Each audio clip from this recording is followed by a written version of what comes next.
Hai, Assalamualaikum warahmatullahi wabarakatuh. Hai semuanya, dalam video ini kita akan membahas 5 alasan mengapa orang sering membuat status menyindir di WhatsApp.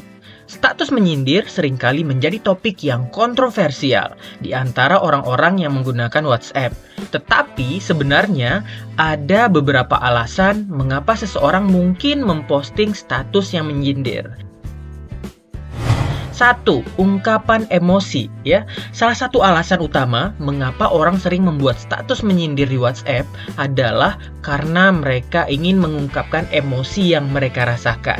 Mereka mungkin merasa kesal atau tidak senang dengan sesuatu atau seseorang, dan status menyindir adalah cara untuk mengekspresikan perasaan mereka tanpa secara langsung menyebutkan siapa atau apa yang membuat mereka merasa seperti itu. 2. Perhatian. Beberapa orang mungkin memposting status menyindir hanya untuk menarik perhatian orang lain. Mereka mungkin merasa bahwa status menyindir yang mereka buat akan membuat orang-orang bertanya-tanya dan ingin tahu apa yang sebenarnya terjadi dalam hidup mereka. 3. Menebus diri. Ada juga kemungkinan bahwa seseorang membuat status menyindir sebagai cara untuk menebus diri atas sesuatu yang telah mereka lakukan atau katakan.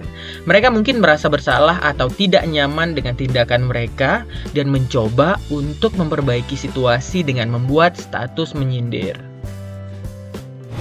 4. Kepentingan sosial.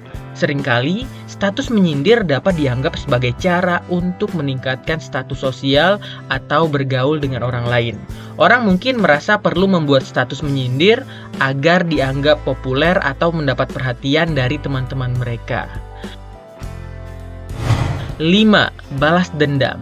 Terakhir ya, seseorang mungkin membuat status menyindir sebagai bentuk balas dendam terhadap seseorang ataupun juga sesuatu yang telah menyakiti mereka. Status menyindir dapat digunakan sebagai cara untuk membalas dendam secara tidak langsung dan menyampaikan pesan tanpa harus menghadapi konfrontasi langsung.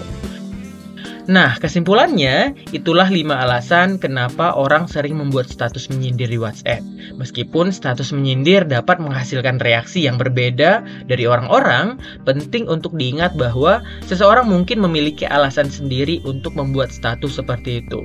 Sebaiknya kita tidak langsung mengambil kesimpulan sebelum kita mengetahui alasan dibalik status tersebut. Tapi alangkah lebih baiknya tidak usah mengikut hal-hal yang seperti itu membuat status yang menyindir ya. Terima kasih sudah menonton video ini. Jangan lupa untuk memberikan like dan subscribe untuk video lainnya. Saya Farizal Nanda. Wassalamualaikum warahmatullahi wabarakatuh.